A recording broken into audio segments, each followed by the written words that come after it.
At least I didn't crap on your floor. Start the movie.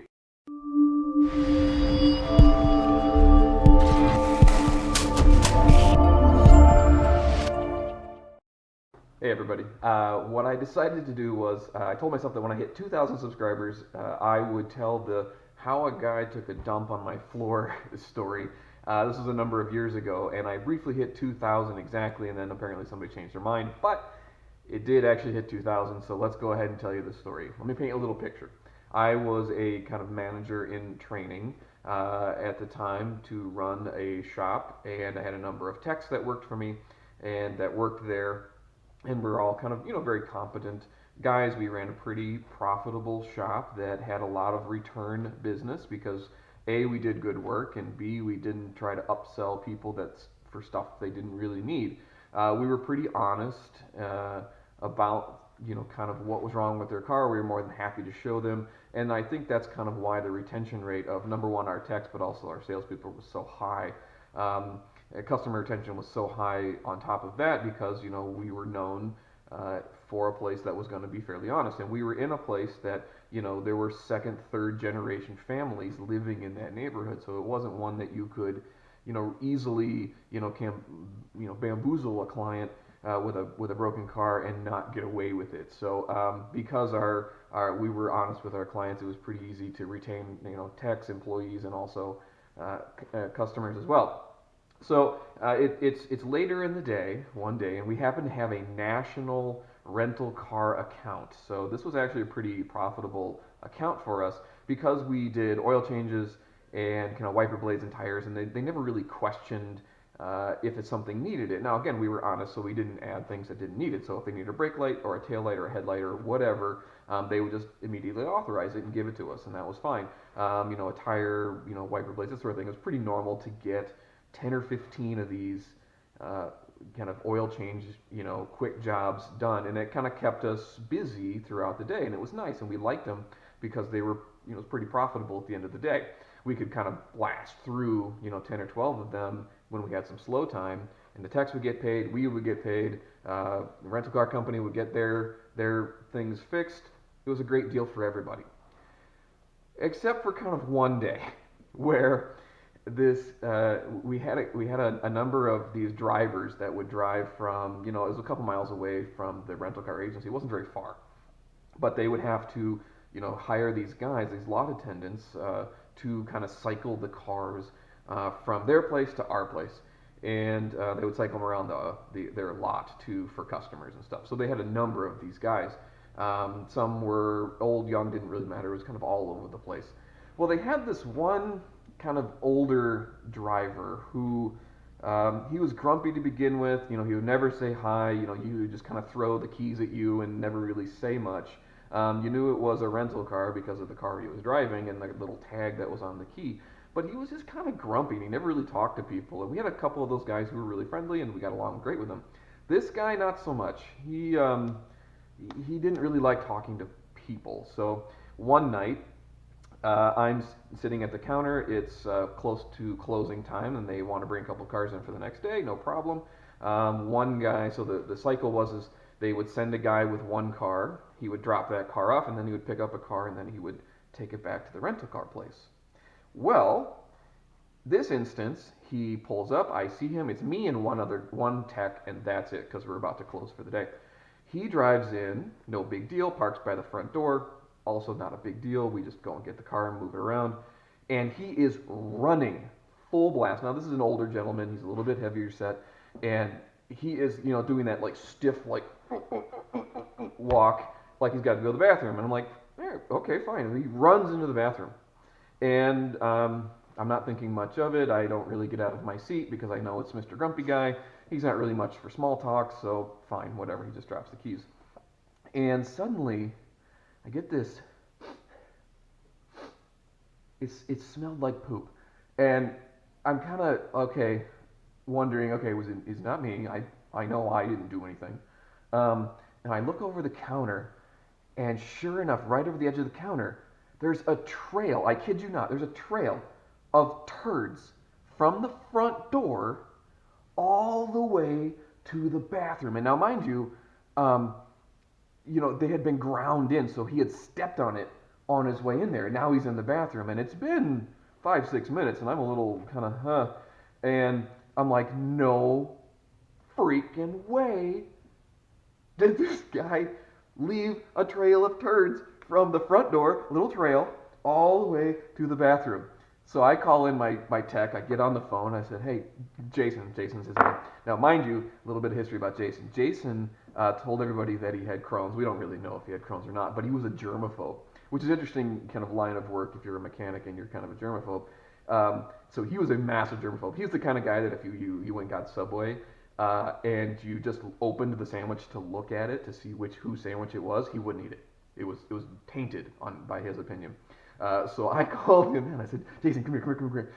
Look at this. And he, just, how fast that man moved away from those turds was in flippin' credible to watch him go from this kind of like, oh, hey, whoa, like he's almost about to throw up, and he runs out the door, and I'm laughing my butt off at this situation.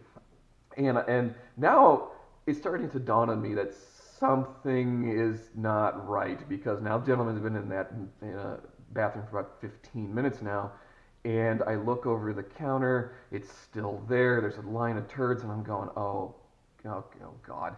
So I about ready to start cleaning it up because nobody else will, because we didn't have a cleaning crew. I was the cleaning crew. And in walks a woman to pick up her car.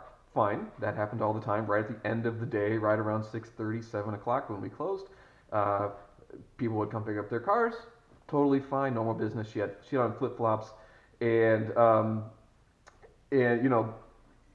she walks in and immediately steps in the biggest of the turds, the biggest ones. And Jason and I are looking at each other going, oh, did she just step in the turd? I think she did. She stepped. Oh God! And she had the flip flops on, and it got in between her toes. And I'm like, I am really, really sorry. I handed her a towel, and I'm like, I'm really sorry. And she's like, oh, no big deal. I'm a nurse and that thing. And it didn't dawn on me until later that she might not have known that it was a human turd. She might have thought that it was a animal turd, but nonetheless, she got turds in between her toes in her flip-flop shoes, and I just felt unreasonably bad about that. I felt so bad. So here I am. Now, mind you, the guy's been in the bathroom over 20 minutes now. I decide, well, I gotta clean this up. And so I use my regular cleaner. It's not coming out because he had stepped in it, and we had those really kind of thick black, kind of comfort pads that had a little teeth in them, because we're in Minnesota and you get, a lot of winter stuff, had all the little teeth, and all the turds were stuck in the teeth. So I'm sitting there scrubbing away because our normal stuff wasn't working. So I'm sitting there having to scrub away on my hands and knees. Now here's what happens, and this is where I lost my cool. The guy comes out of the bathroom, and mind you, he's grumpy, and we don't really have a really good reputation with this guy. He comes up, looks down at me like this, kind of gives me that, huh, and then walks off. Doesn't say a damn thing to me. I look back like, are you kidding me? I look back, and all down his backside, starting around crotchal region, is a huge line of, diarrhea, turd, whatever it is, right? And then I instantly went, okay, well, you've had a worse day than me, although I have to clean up your poo. Fine, whatever, just get out of my store. And I start cleaning that up a little bit, and then it dawns on me that, oh no, now we've got a car of his with biological matter potentially on it, and sure enough, we go out to the car, and boom, there is a well-stained seat that he was sitting in, and I assume that the car he took also has a well-stained seat. So I called his boss and I said, look, you might want to clean both of these cars pretty thoroughly because they've got turds in them. And his boss was saying, what, you're joking? That's not really real. I said, no, you probably want to check it. And I got a call about 20, 30 minutes later. Sure enough, the car that he had taken also had to be taken to the cleaners because there was biomatter on it. His own biological situation going on there. Now, that's not where the story ends. It suddenly dawns on me that I haven't been into the bathroom, which he was there for a good 30 to 40 minutes easily. Now, it was a single stall bathroom, so if you just walk in, it was a sink, a toilet, and that was it. I mean, it was very tiny, maybe, 6 by 6 room, not very big. And I approach the door and I pull it open, and I am literally hit in the face with like a sack of quarters worth of poop. Just boom, like right in the face. And I stumbled back and I'm going, oh my God, this is the worst possible smell I've ever had in my entire life. And mind you, I'd cleaned up the trail of poo from there. I had moved the mats out to kind of power spray them. And all the techs are having, Jason, the tech, was having a great laugh at my expense because I'm cleaning up old man poo. And this is kind of the last bit, and I'm like ready to go home, and I'm ready to lose it because this guy basically laughed at me on his way out and said nothing, didn't even apologize, nothing. And he knew what was going on, and yeah, I get it. I'm over it now. It was a number of years ago, but I can laugh at it now. And so what happened was I went to the bathroom again, opened the door again, hit with a wall, but just enough to kind of see what had happened, and there on the toilet, on the wall, his underwear was in the garbage. There was just poop everywhere, and the smell was to the point where I could not actually step inside the bathroom. And I tried really hard to get in there a number of times, but it got to the point where it was so bad that I just said, you know what? It's the end of the day. I'm doing my best here. I can't do this. So I propped the door with a doorstop, left a note for my boss. It says, "Dear Scott, I am super sorry about the smell and the poo because I cleaned up all the other poo. This one was just unbearable. I needed to air out the bathroom, basically." From there, I went home, decided to grab myself my favorite adult beverage, sat down with a number of friends, and then kindly announced as we were about to watch a movie with a group of friends, at least I didn't crap on your floor, start the movie. And that led to a lot of questions.